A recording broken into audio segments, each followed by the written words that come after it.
انسان غم کی گرفت سے کبھی نہیں نکل سکتا۔ خوشی محض تھکان اتارنے کا وقفہ ہے۔ چیخ و پکار انسان کے وقار میں کمی کا باعث بنتی ہے۔ لوگوں کو اپنی خاموشی سے خوف زدہ کرنا سیکھو۔ کبھی بھی شادی کے کھانے کی برائی نہ کرو۔ بیٹی کے باپ کو پوری عمر لگی ہوتی ہے صرف اس ایک وقت کے کھانے کے لیے۔ شادی کا محبت سے کیا تعلق؟ کس نکاح نامے پر تم نے دیکھا ہے محبت کا کھانا؟ اس دنیا میں سکون سے جینے کی ایک ہی تدبیر ہے، ہر انسان کے پاس ایک وسیع و عریض قبرستان ہو جہاں وہ دوسروں کی غلطیوں اور خامیوں کو دفنا آیا کرے۔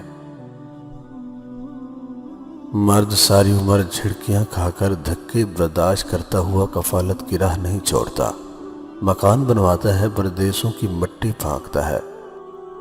آخر میں جوان بچے کہتے ہیں ابا جی آپ کوئی ڈھنگ کا کام کر لیتے تو آج زندگی سنور جاتی۔ شریف عورت جس سے ایک بار جڑ جائے بس پھر وہی اس کا سب کچھ ہوتا ہے، کسی اور کے سائے کا تو سوال ہی پیدا نہیں ہوتا۔ جان دے دے گی لیکن شرک کا خیال تک نہ لائے گی۔ ہمیشہ برائی سے نفرت کرنا، برائی کرنے والے سے نفرت مت کرنا ورنہ آپ میں وہ برائی پیدا ہو جائے گی اور آپ پر توجہ کا دروازہ بند ہو جائے گا۔ اگر کسی سے کچھ مانگنا ہے تو محبت مانگو، محبت مل جائے تو سب کچھ مل جاتا ہے۔ محبت کے بغیر ہر چیز ایسے ملتی ہے جیسے مرنے کے بعد کفن ملتا ہے۔ مگر میری مانو، محبت بھی نہ مانگو کیونکہ مانگی ہوئی محبت کا مزہ بگڑی ہوئی شراب جیسا ہوتا ہے۔ اس مرد کی مخلصی کی گواہی میں خود دے سکتی ہوں جس کا دل ہر بار دکھا ہو اور غلطی نہ ہونے پر بھی وہ اپنی عورت سے معافی مانگ لے۔ ایسا مرد لاکھوں میں ایک ہوتا ہے جو رشتے کبھی ختم نہ کرے اور اس عورت سے بدنصیب کوئی نہیں جو ایسے مرد کو کھو دے۔ مرد کی محبت عورت کو کبھی مکمل سایہ نہیں دیتی، اس کے رویوں کی دھوپ کہیں نہ کہیں سے عورت پر پڑتی رہتی ہے۔ محبت میں ذاتی آزادی کو طلب کرنا شرک ہے۔ بیک وقت دو افراد سے محبت نہیں کی جا سکتی، محبوب سے بھی اور اپنی ذات سے بھی۔ اس طرح محبت ایک طرح کی غلامی کا عمل ہے۔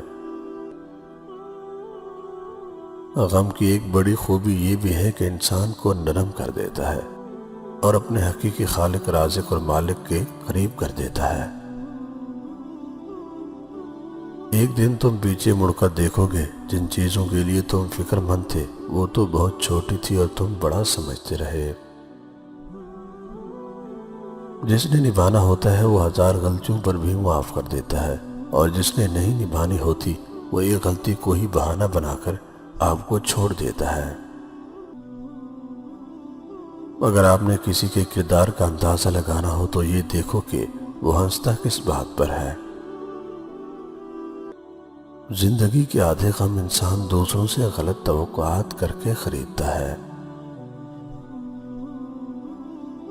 کتنی نازک ہوتی ہیں لڑکیاں، پسند کا سوٹ نہ ملو تو عید نہیں مناتی، مگر ایک ناپسندیدہ انسان کے ساتھ چپ چاپ پوری زندگی گزار دیتی ہیں۔